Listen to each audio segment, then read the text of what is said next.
মনৰাম দেৱানৰ অমংগল মিলিলৈ ওলালে লগা তৰা বাটত নিশালে পৰি মালিক পাবলৈ এবেলা থাকিছে বঙালে আনিলে। 1985 চনত মই যেতিয়া বাগান ছাপ্লাই কৰি আছিলোঁ তেতিয়াই লোৱা এইটো 85-86 চনৰ ভিতৰতে লোৱা খাটাং। কিমান টকা দি লৈছিলে এইটো? তেতিয়া মই 850 টকা দি লৈছোঁ। কি ৰেডিঅ' এইটো? Philips commander. তাৰমানে আপোনাৰ এই ৰেডিঅ'টো এতিয়া লগৰি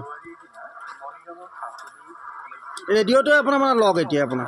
বৰ্তমান মোৰ ৰেডিঅ'টোৱে লগ খাটাং। মানে ভুল নাই তাত। কোনো ভুল নাই, ৰেডিঅ'টোৱে মোৰ লগ।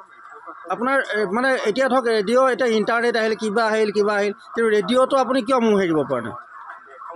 মই মানে এটা এই ৰেডিঅ'টোৰ জৰিয়তে এটা মানুহ কেনেকৈ মানুহ হৈ থাকিব পাৰে সেই বিষয়ে মানে অনুপ্ৰেৰণা পাই আছোঁ।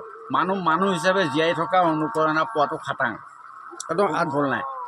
এতিয়া ধৰক বিভিন্ন ধৰণৰ টিভি চেনেল ওলাল, কিবা ওলাল বা বাতৰি বিভিন্ন ধৰণৰ ওলাল। ইয়াত আপোনাৰ ৰেডিঅ'ৰ যিবিলাক বাতৰি দিয়ে সেইবিলাক মানে একে নিৰ্ভুল আৰু হুলস্থুল নোহোৱা বাতৰি দিয়ে বুলি ভাবে নেকি? খাটাং খাটাং নিৰ্ভুল, মানে নিৰ্ভৰযোগ্য আৰু কোনো তাত আজ নাই। সেই ধৰণৰ বাতৰিয়ে মোক সন্তোষ দি আছে। আৰু ৰেডিঅ'টো যদি কিবা কাৰণত নাবাদে নহয়, মোৰ ঘৰৰ কোনোবা এটা নাইকিয়া তেনেকুৱাহে মোৰ অনুভৱ হয়। তাৰমানে ৰেডিঅ'টোৱে মোৰ একে জীৱন সংগী হৈ আছে বৰ্তমান খাটাং। এতিয়া নতুন প্ৰজন্মই ধৰক ৰেডিঅ' আঁতৰাই দিলে, চিনিয়ে নোপোৱা হ'ল। আপুনি কি ক'ব? সেইটো আচলতে এইটো মানে তেওঁলোকৰ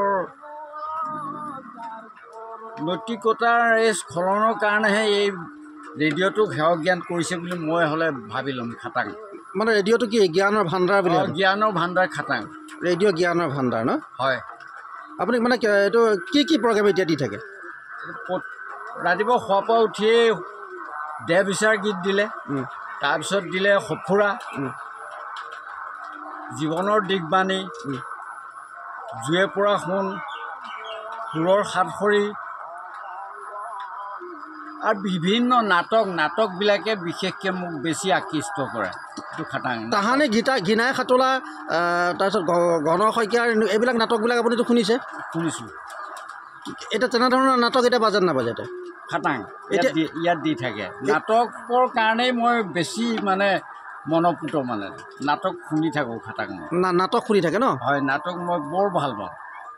ৰেডিঅ'ৰ নাটক মানে মই ভাওনাৰ প্ৰতি মই আকৃষ্ট। তাতে এইবিলাক নাটকবিলাক দি থাকিলে মোৰ মনটো বৰ ভাল লাগে। মানে এতিয়া আপুনি নতুন প্ৰজন্মক কি ক'ব আচলতে ৰেডিঅ' সম্পৰ্কত? আচলতে এইটো মই নতুন প্ৰজন্মক এটা অনুৰোধ কৰিম যে তেওঁলোকে ৰেডিঅ'ৰ মাজলৈ সোমাওক। আৰু আজিকালি মোবাইল ফোনতে ৰেডিঅ'ৰ প্ৰগ্ৰেম আছে খাটাং। হয়। আৰু বিচাৰিলে পাব। স্মাৰ্টফোন আজিকালি সকলোৰে মাজতে উপলব্ধ।